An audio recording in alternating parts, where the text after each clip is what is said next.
Welcome to Positively Spiritual. Ooh, my name is Shannon Gilmore. Yeah, funky hair today. Whatever. How you doing? Nice to see you. Welcome all. Come on in. Today we're going to talk about narcissists confess what you need to know, but they never expect you to grab a clue and listen. Hello, Resistor. Resistor is our moderator of this channel. Thank you, Resistor, for your volunteering. Thank you for helping. Thank you for showing up and being a wonderful guide and a moderator to this channel. I appreciate you. Mwah. Thank you so very much. Oh my goodness. So how is everybody doing? I have to apologize for my absence last night. I am working out and I was so freaking tired. I am trying to get my muscles back, trying to get rid of this cortisol belly weight that comes with, just the territory of dealing with narcissists and stress, but also hormonal stuff. So it's been about a year since I've been in the swing of things of really exercising, and my body is feeling it. So just please bear with me, because this isn't going to last forever. It's just until my body gets acclimatized to the new regime, the new routine, gets out of the lazy mode. So thank you very much for everyone for your understanding and your support as well. Like, oh my gosh, yeah, I like to work out. I always have. I've always liked to be active, and I love sprinting and running and jogging and lifting weights and swimming, bike riding, yes, when it's on trails and stuff, absolutely. Golfing, no, no. To me, that's not a sport. It's more of a skill than it is a sport, but that's just my opinion. Hello, Jeanette. Nice to see you. Technical issues here. I hear you, Shannon. Hi, hi, hi, hi. So, yes, I do have a life. You're right, Resistor. I do. And it feels good to finally be taking care of me. I have been neglecting me, and I didn't recognize that I was. Yeah, so, but you do what you can, and when you become mindful, then you take steps to change it, right? So we're all in this journey together. You're doing the best that you can, and recognize where you need to grow and recognize where you need a little dust up. There's no harm in doing a little bit of dust up and taking some time for personal care. So with that said, let's get into it. The narcissist confess to you what you need to know, but are you hearing it? As they don't expect you to hear it. They expect you to just, woo, like, ooh, where did that thought go? Don't know. Gonzo, bye. It's like just over your head. You don't see it. I've had a narcissist tell me some secret things about themselves. And because I was too traumatized, I dismissed it. I didn't see it as a red flag. I just thought, oh no, you need love too. Oh, let me be the one to show you the love.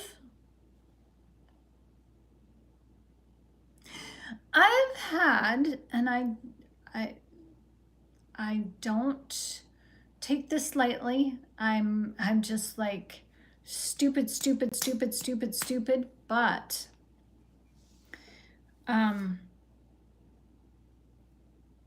I've had more than one narcissist reveal to me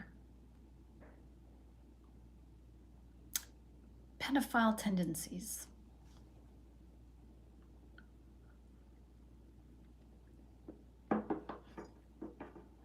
Not that they came out openly and said that they were attracted, but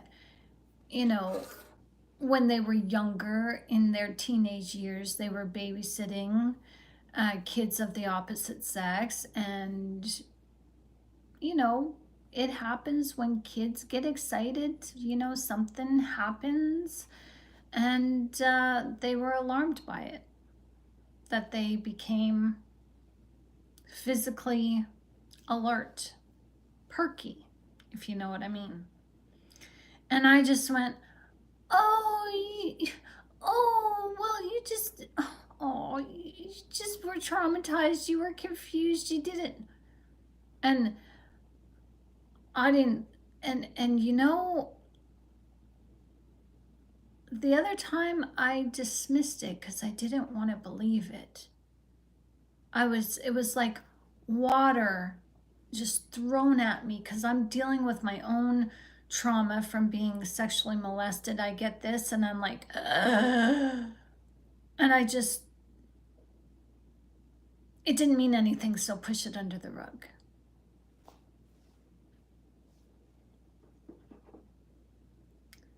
Hey Diane, nice to see you. Welcome, come on in.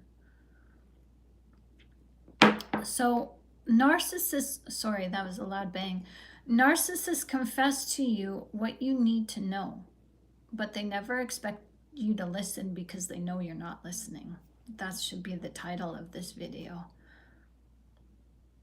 So many people stay longer than they should in narcissistic relationships. They keep trying. That's the problem. I had a friend once say to me, you know what the definition of crazy is? Doing the same thing over and over and over and expecting different results. In some cases, yes.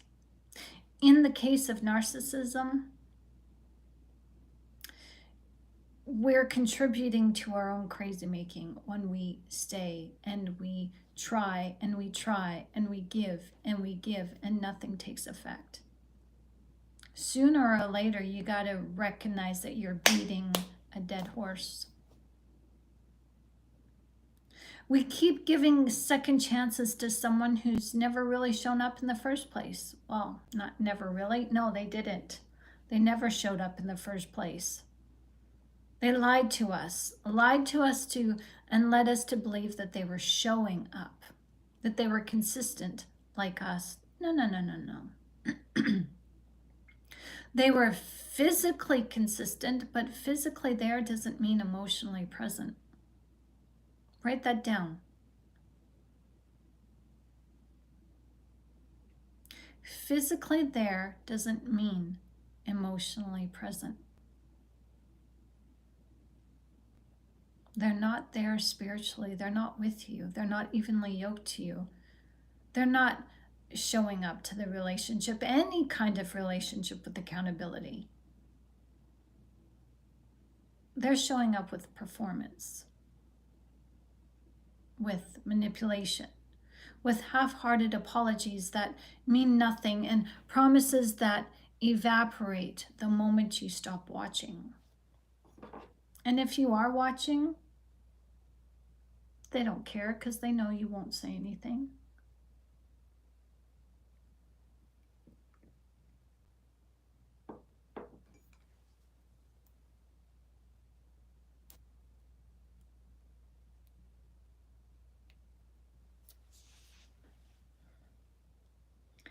I'm taking a long pause because there's somebody on this channel who needs to hear this. Maybe all of you guys do. But there's one person in particular who needs to hear this, and you know who you are.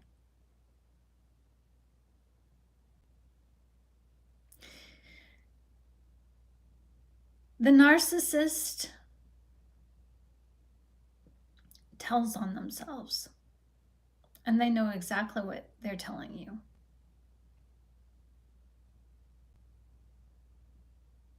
They tell you things that they know should be a deal breaker for you, but they're not.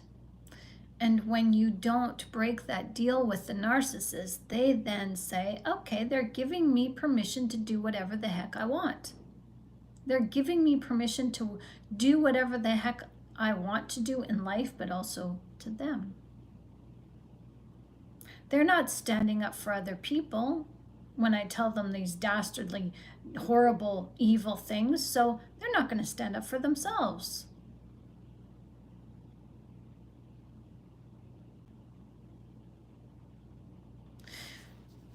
And I'll tell you, I had a narcissist tell me something that okay, how do I say this?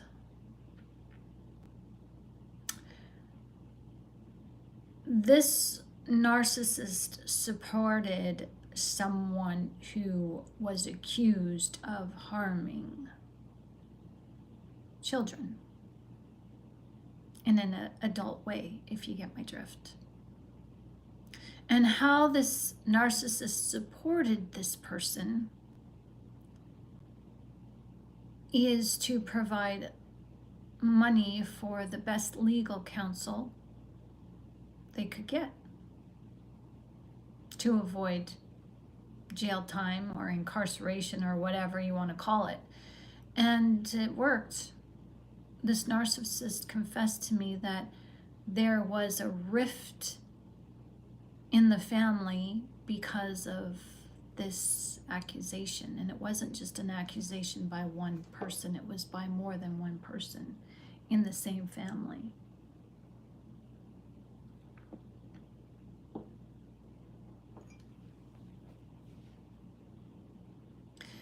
I stood up, even though those family members were adult now. I stood up and I said, "You did what?" This narcissist was expecting me to say, "Oh, well, that's in the past, no, mm-mm, mm-mm, mm-mm, mm-mm." I didn't side with the narcissist. In fact, I said, "You know what? I've just lost respect for you. You're a supporter of pedophilia. You're a supporter of it. And you claim to love your kids, grandkids, your own kids, your nieces and nephews. You claim to love your family members. Well, this is the most unloving act you could do because you helped to silence those kids and their accusations. And what happened? You silenced their story." So the narcissist wasn't expecting me to stand firm like that and,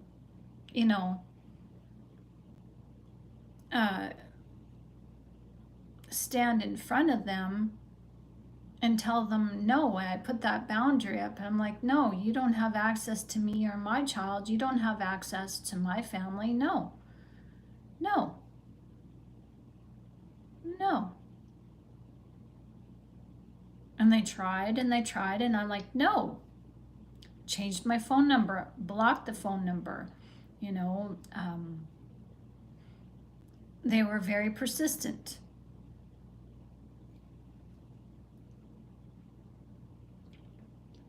No contact means no contact. But the narcissist doesn't see that that was wrong, or anything like that is wrong. What? It's in the past. It's over and done with. Can we start a clean slate? Like, no, they tell you their secrets for a reason. They tell you on purpose. It's not to confide in you. It's not to, meet heart to heart, mind to mind, soul to soul. No, it's for a reason, to see if you'll stand up and say, "No, hey, wait a minute, that's crossing the line. You can't, no, no." And if you just, okay, or you stay silent. And you know what? I'm not tooting my own horn here because I have stayed silent plenty of times. This is the one time I just stood up for myself and risked it all to stand up for myself and stand up for those kids. And I risked it all. I risked getting kicked out and evicted.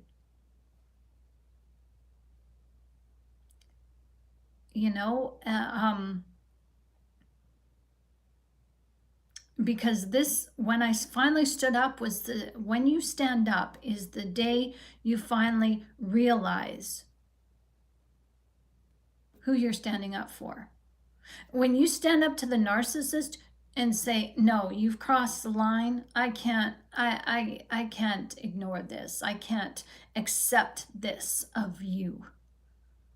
When you stand up, you're standing up for yourself, and you're standing up for other victims as well. So the manipulation doesn't stop. And they may backpedal when you start, standing up for, what is right. And you're like, no, I'm sorry, I can't get behind that. You did what? Excuse me? You did what? I know I'm not here to judge, but, when they don't show any remorse, like this person to me never said, you know what, I made the biggest mistake I ever could by getting behind this person. No, they just, with a smile, I helped him, avoid criminal charges. I got him the best lawyer possible. You did what? Oh yeah, those kids are lying. Those kids were just trying to get attention. Pardon me? That's how the narcissist makes you their flying monkey, is they don't want you as their main supply, but they want you as a flying monkey. So they'll tell you something about themselves. And if you're like, stay silent, or okay, they know exactly where they can place you in their lives. They know exactly what you're good for.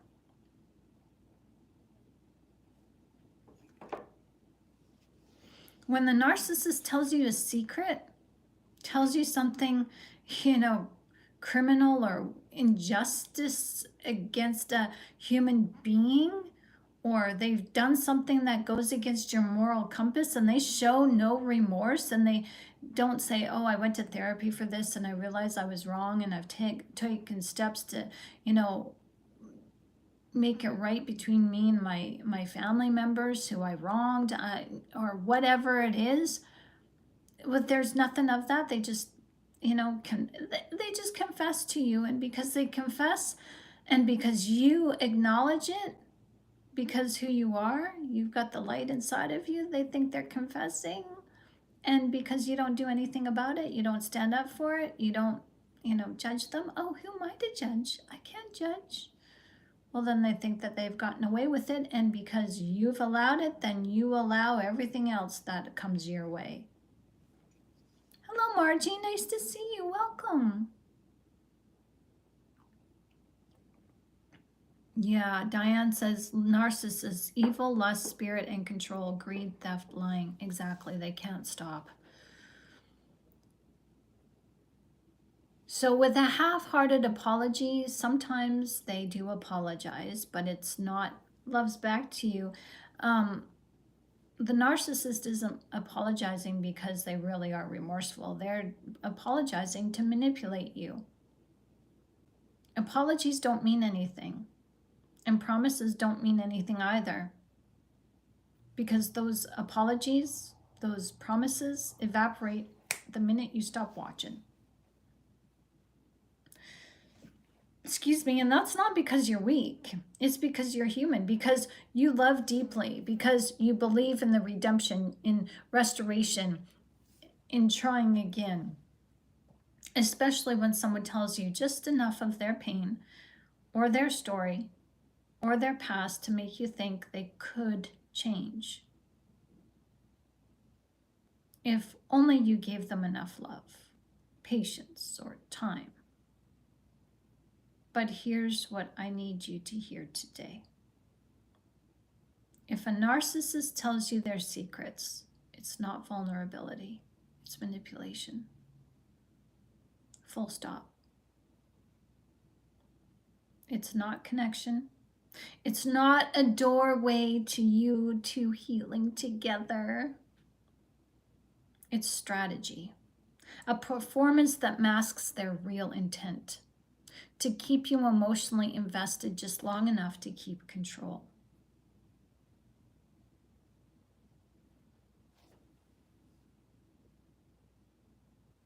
Is calling me every day though. Can you go no contact, Margie? Let's block their number. Diane says John 7:24. Margie says, first time on this channel. You are so on point. Welcome to this channel. We are here every day at 1 o'clock in the evening, or excuse me, 1 o'clock in the afternoon and 10 o'clock in the evening. So just to let you guys know, I have been working out. So last night I was not on because I was very tired because I did a huge workout last night, trying to build back my arm muscles and get rid of this cortisol belly. You know, too much information, I know, but with our stress, with narcissism and stress going around, we do accumulate belly fat. So, and that's from cortisol. So starting to take care of me again. You know, I want to be doing cartwheels when I'm 80, so I'm not getting any younger, so I gotta stay on top of this. So I'm gonna be a little bit tired, and sometimes I may, you know, just guys, I need to cancel the evenings live just because I'm tired, but that will even out once my body starts getting acclimatized to working out again. So thank you for your patience. So I've had narcissists tell me things they've never told anyone else. And in those moments, I've heard what most victims never get the chance to hear out loud. Yes, I hear this because I'm a peer support crisis mentor. What that means is I sit on the phone lines or sit on an email or sit face to face with you, my clients, you, my peeps, my friends. And some of them are clients who are narcissists, who are working out the details, who, you know, try to get help, but they can't be helped. And in those moments, I've had some real, I get used as a confessional. And it's not fun to hear.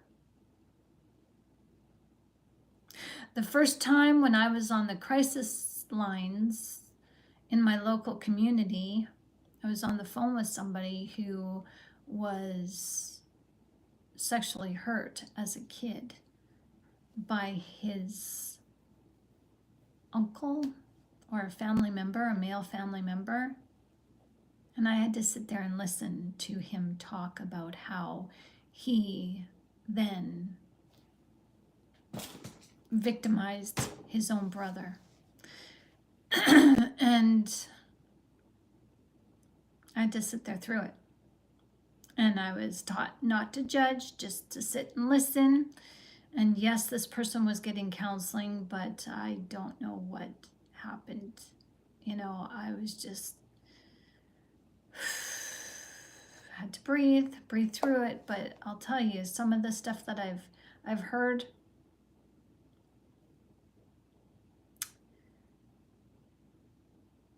and you know, I've heard what most victims never get the chance to hear out loud. That the narcissist does know what they're doing, but it's like a compulsion. They can't help themselves, but they don't even try to stop. They just do. They just have a thought in their head and they just react and act on that thought. And they don't feel guilty. And that's why they wear their masks on purpose, to hide their guilt. Well, to hide, it's not, we would consider it guilt, but it's not guilt. It's to hide their irrelevance. They, excuse me, they hide that your pain is irrelevant to them. Unless they can cry those crocodile tears and show remorse, unless that serves them. If it serves them for them to act remorseful or act like they're guilty and pretend that they're sorry for hurting you, if it doesn't come at a price that serves them, they'll just continue to wear the mask and be indifferent towards you. They don't care. Yeah, exactly. Fear of exposure. Exactly. It is just like how in the movies, you know, when the corrupt king, you know, finally gets called out and gets arrested by the common folk, And the king is like, I'm sorry, I didn't mean bullshit. That's exactly what the narcissist, that's exactly what it looks like. They're only sorry they get caught. One narcissist had said, well, I don't feel bad for cheating. I feel bad that I almost got caught. I mean, I've had my narcissistic ex-husband, when I caught him red-handed, kind of red, not red-handed in the way that you think. I didn't see him in doing the do with somebody else. I saw his XXX profile online. Well, yeah.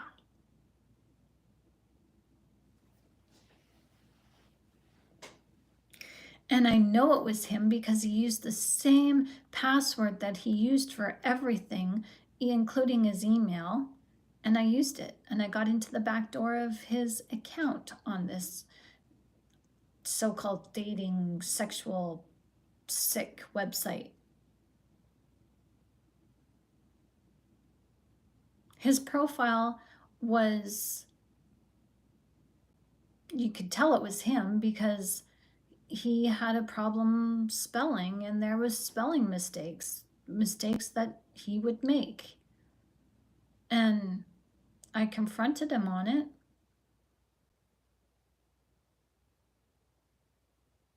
I wrote down on a piece of paper, word for word, his profile. And he said, I don't think I put an ad up on a dating website. He's just like, so over the top with those gestures to make you think, it's so infantile. Did I really? I don't think I put up an ad on a dating website. I don't think I did. Well, I've got the proof right in my hand. He tried to grab the proof from me. Oh, hello. And then he said to me, I swear to God, I didn't. When a narcissist uses God in order to get away with their stuff, they're lying. They're being deceptive. Stupid couldn't spell. Yeah, well, it was God that led me to, I was just sitting there, and God said, check his email. And I'm not one to do that. Like I love my privacy, so I give people privacy. But it was God that said, check his email, because I had his password because he worked on the oil rigs. So he's like, if anything happens to me, you need access to my personal stuff. So here's, my email. So I never, breached the trust. But when God said, check his email, I listened to God. God was trying to show me something, and I found an eyeful. And that's how I found, because he had correspondence from this website giving him updates of who's interested in him. So, but that was not the first time that he cheated. And yeah, so he never confessed, never apologized, just tried to lie, just tried to coldly lie because he didn't feel bad. He felt bad he got caught.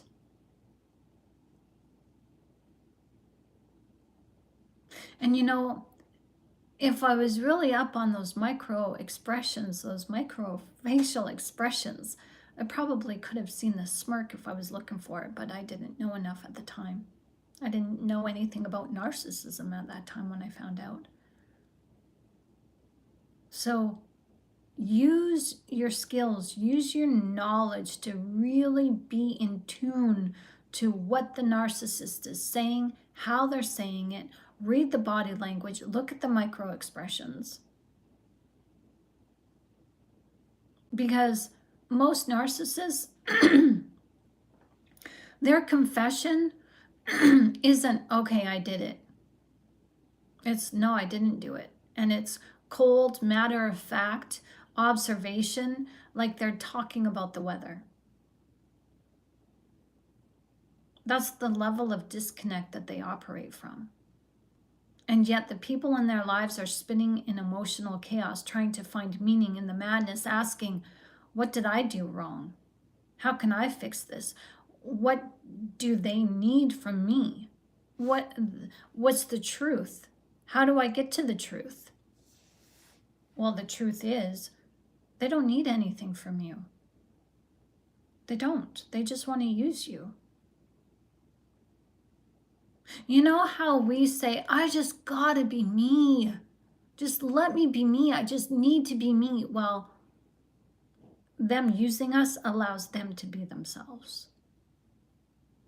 See, they're hiding in this world. They're playing pretend by telling the truth and operating underneath legal laws that protect the innocent. They need us so that they can be themselves, lie and manipulate, and break every law possible. And our enabling, our unconditional love just allows them to do that. They need our permission. Well, no, they don't need our permission, but they need our unconditional love to give them permission to, and to allow them to do whatever they want. Saying, I don't care, my girlfriend lets me to do whatever I want. No, we don't. My boyfriend lets me do whatever I want. No, they don't. But that's the mindset the narcissist operates from. Another narcissist admitted, I like making people cry. Seriously. It means that they care more than I do. And when you show that the narcissist that you care, that's where they manipulate, that they can manipulate you. That's why gray rocking a narcissist works so well, because you're showing them that you don't care. When you chase the narcissist, you show them that you care. When you cry, when you beg, when you grovel, you care. And what is a narcissist? In order for narcissism to be narcissism, the narcissist needs an audience. They need you. They need you so that they can remain in this state of arrogance or feeling superior. They need you to maintain that feeling. So when your eyes are all on them, they'll manipulate your feelings to make them feel better about themselves.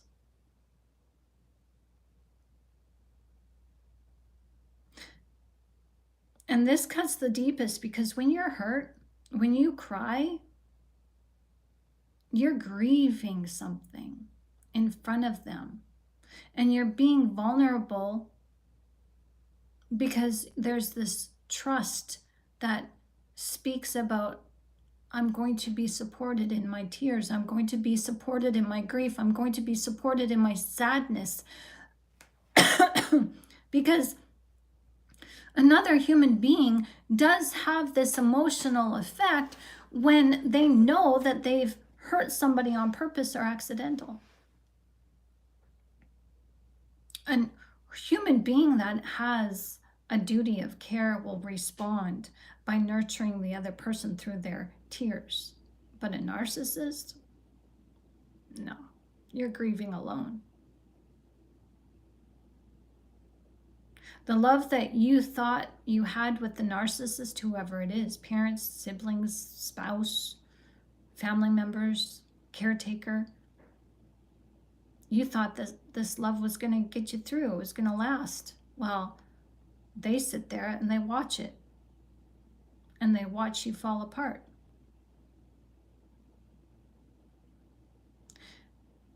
And they're watching you, not with empathy, but with pride. They're like, I did that. I have power to evoke that kind of feeling in them. See, God has the power to evoke love in us just by a simple smile, a simple good thought, a simple kind word, a simple gesture, a handshake, a hug, a simple encouragement. God is evoked as Jesus is our joy. And when people encourage us and we're supported, there Jesus is. We're happy, we're joyful. But the narcissist feels like God because they take away our joy and replace it with the God of this world, which is fear. And everything that encompasses fear: sadness, melancholy, depression, hate, resentment, feelings of unworthiness, doubt, abandonment, rejection. So they sit there and they watch you. And they become very prideful, and that's where you'll see the micro expressions of the smirk. And your feelings give them confirmation that they still have a hold over you, because that's what it's all about for them. It's not love, it's not connection, it's power.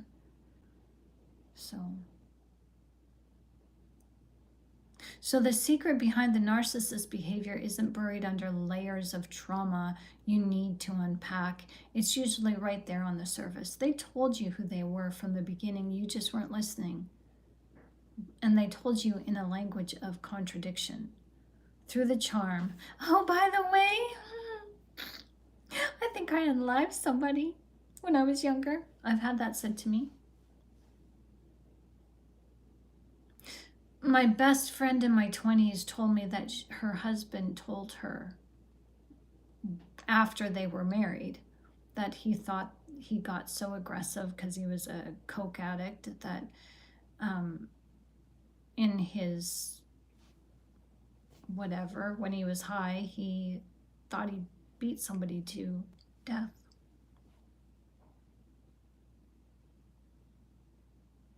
And he started turning his fists on my best friend.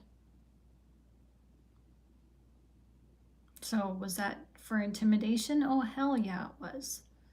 You keep yourself in line, because I've got an anger in me that I will unleash on you, and I'm not responsible for what happens after that, basically, is what the narcissist was saying.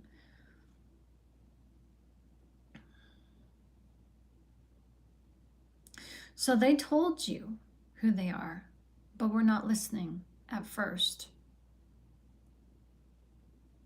If you grew up with the narcissistic conditioning, the language of the contradiction that they speak feels familiar. So you kind of dismiss it as just the way it is.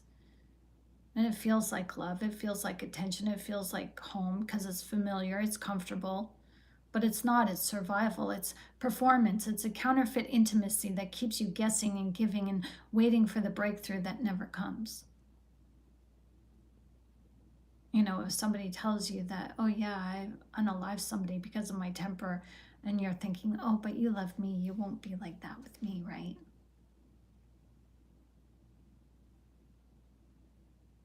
Who goes around telling people they have aggression issues? We don't meet somebody for the first time, shake hands. Hi, I'm Shannon Gilmore. I have anger issues. Watch out for me, but I want to be your best friend. No. So when you find yourself holding on to a narcissist's secrets, my ex-husband, his mom, we were visiting his parents, and this was after, I think, 6 years after we were married. I'm sitting on the floor playing with our daughter, and the mother-in-law blurts out right in front of the both of us, me and my ex-husband, oh, do you know my son? He was accused of RAPE. Pardon me? What? Oh yeah, the police wanted to talk to him about it, about what happened, because he went to a party and some girl got, assaulted, and they wanted to talk and see if he knew about it or if he heard or saw anything. And I got scared, and we up and moved. Narcissists tell you half the story, not the whole story. There was more to that story than I was told. But I just, oh my gosh, whoop, over my head, because I was in love with my husband at the time. Oh, I've heard a lot of things, friends. A lot of things that I can't really share. But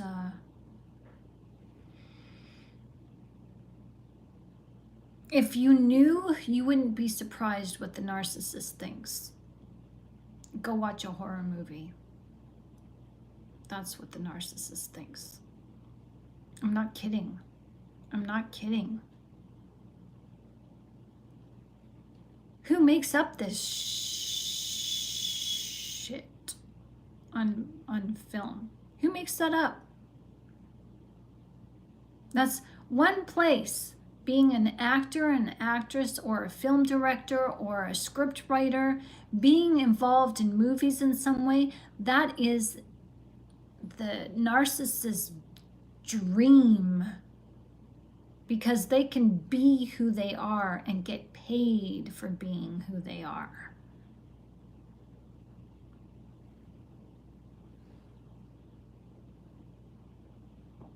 Here's the truth that no one tells you. Most narcissists confess after the damage is done. Sometimes they confess in front of you, like when you're meeting them. Like I went on a date one time, just to first date, first meeting, and the guy said to me, "I don't trust people." That's a red flag. That is a red flag when they tell you things about themselves like that. I have trust issues. I don't trust women, or I don't trust men, or I don't trust people. It lets you know you're in for a fight of your life in that relationship if you decide to carry on through.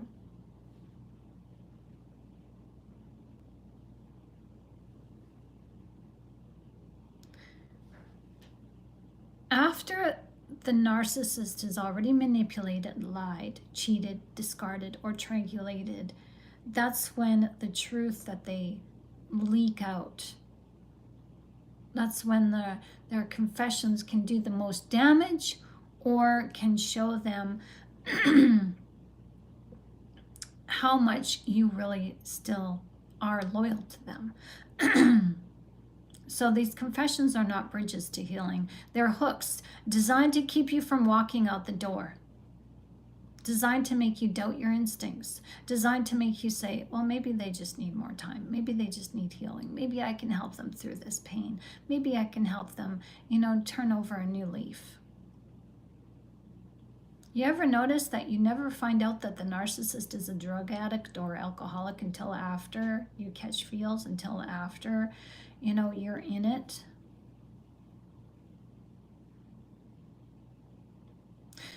You don't need permission to stop trying.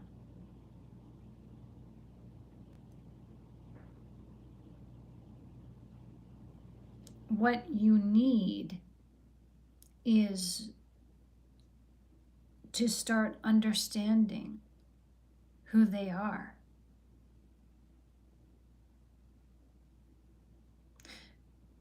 And we need to start understanding that this is we've been conditioned or groomed to receive this kind of emotional torment. We've been emotionally groomed to receive indifference.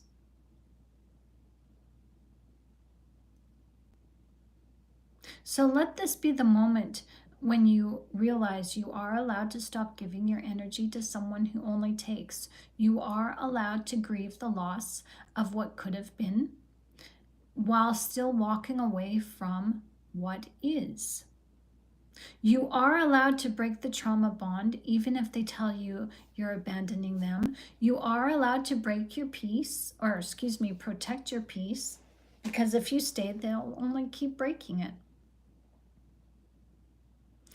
And you're allowed to walk away even if they're going to say that you betrayed them. You're allowed to let them go, even if you still love them. And don't let Christians tell you, oh, it's a sin to get divorced. They haven't read their Bibles. They're speaking from their ego. They're not speaking from mercy, as God requires mercy over obedience. God has mercy on us.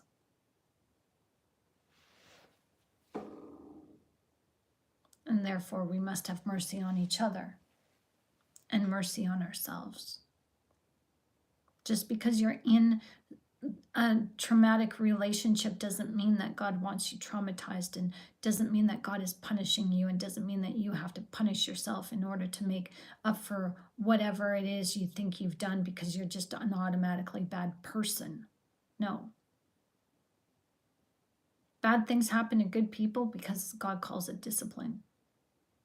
And when you stop judging it as bad, it dissipates. When you just start accepting, okay, this is what I have to go through at the time, and I'll succeed through it. This too shall pass.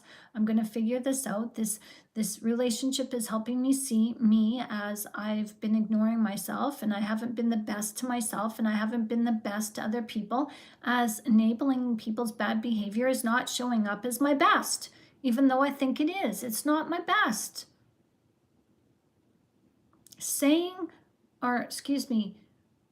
Unconditional love comes with boundaries. It is not loving for you to always say yes to yourself and yes to other people. It is also loving to yourself to say no to yourself and others, as no is protecting.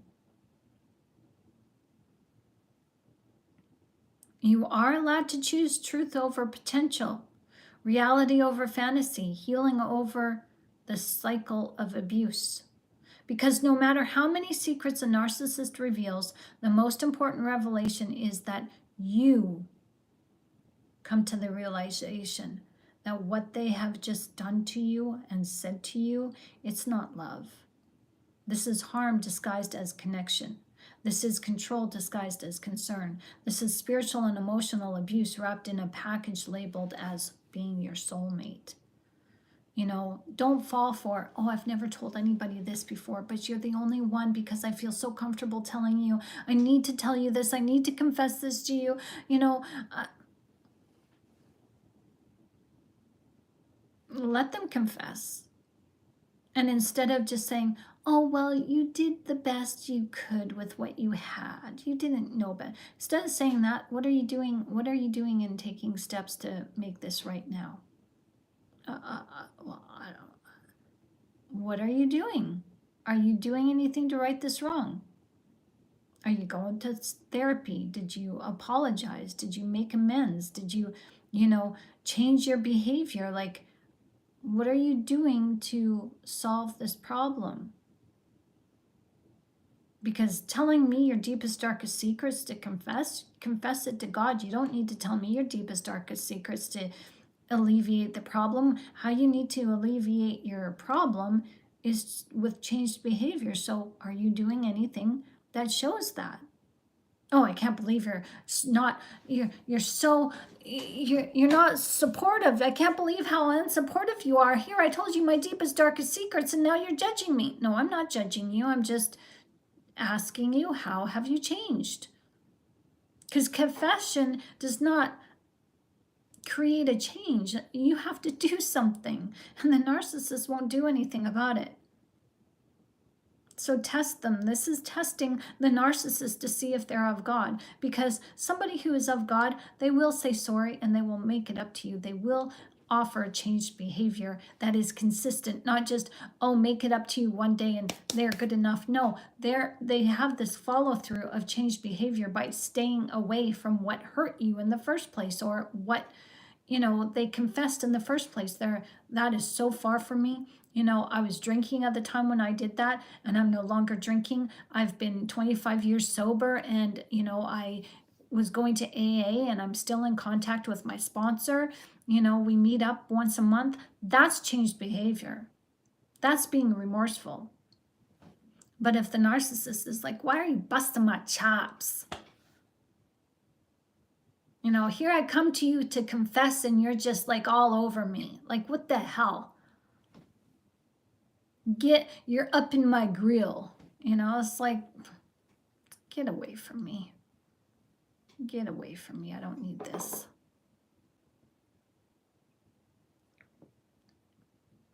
So when you detach yourself from the narcissist, I mean emotionally detach, that's when you begin to heal. The moment you stop watering the relationship that only grew when you were shrinking is the moment that the narcissist has lost. Okay? Not everyone who opens up deserves a seat at your table, especially not the ones who only talk when they think they're about to lose access to you.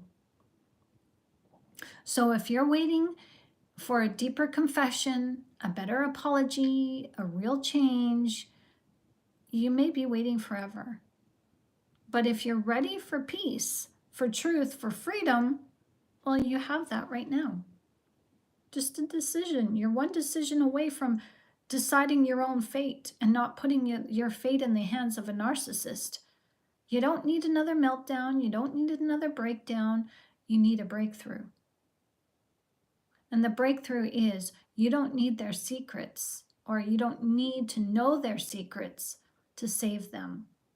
You need your clarity of their secrets and what they mean so you can help save yourself. So I hope this video has helped you today, because the narcissist has secrets, and they tell you things as they confess what you need to know, but they never expect you to hear it.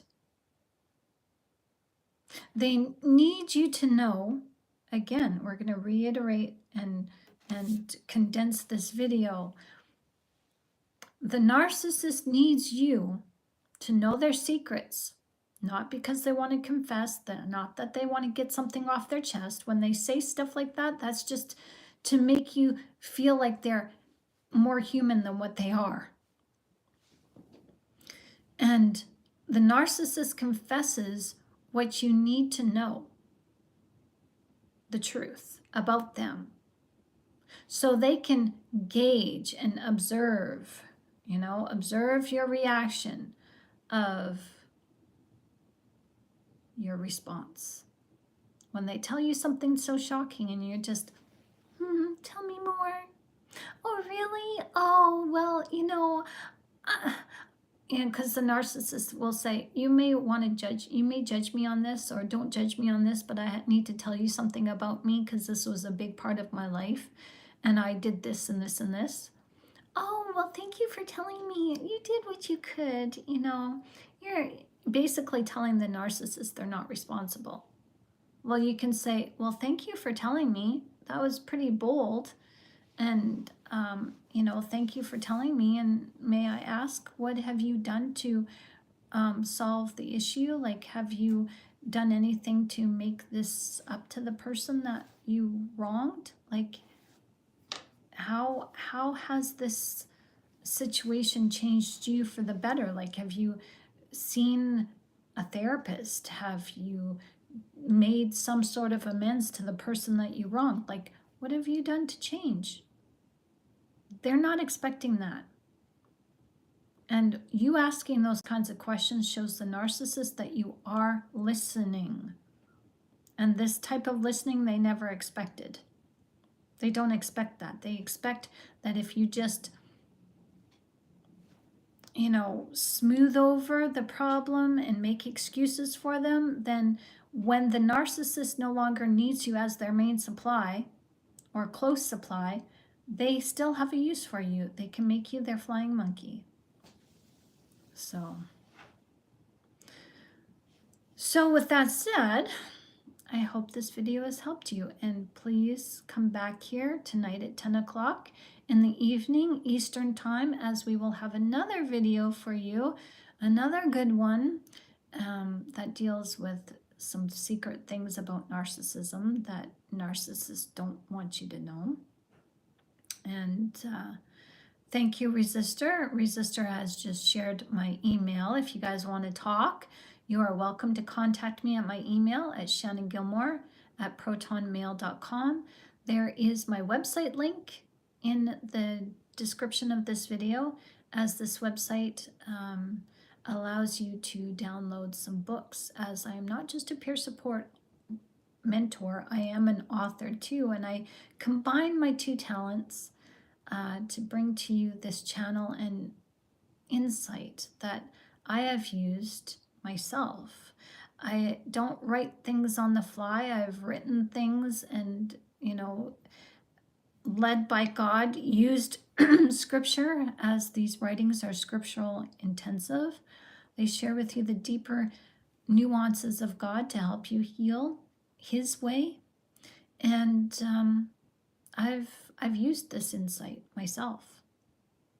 And if it works for you, it works. If it doesn't, it doesn't. Maybe there's something in here. Maybe out of a 10-page PDF download, there's 3 paragraphs in there that you need to read. And those 3 paragraphs are meant just for you. There's free downloads too on this website, so check it out and let me know what you think. We also have a private Telegram group. This is our chat group where we can talk about things that YouTube will not allow us to address, such as suicide, that, we can't even really talk about it. I've talked about it here on this channel, and YouTube has deleted my videos. So you want to talk about sexual assault, mental illnesses, depression, and suicide, you're welcome to, request. Just send me an email, request your private link. Don't send it or don't share it with anybody. This is a private group chat for us as a safety support group. So if you need something like that, if you want to be supported, if you need to, ask questions that you're afraid to ask or you're apprehensive of asking, you're welcome to ask your questions there on our Telegram Positively Spiritual Group Christian Chat. Hi, Joe. Nice to see you.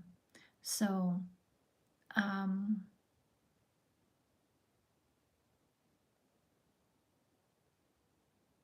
yeah, Margie, do we see your name Margie or Margie? I'm sorry if I'm saying your name wrong. Margie is new to our group here on the chat, so welcome. Let's give her some loves as she is sharing her story. And my goodness, loves to you, girl, and keep doing what you're doing. Keep going. I just want to read a comment. She says, "It took a while. It took a lot of crying. I watched the breakup movie. I've gone to Codependence Anonymous. It's a good group." Good for you. Awesome. Res, that information, if I press it now, then what I think we'll lose it on this chat. Aw. Okay. Well, glad you're healing, Margie.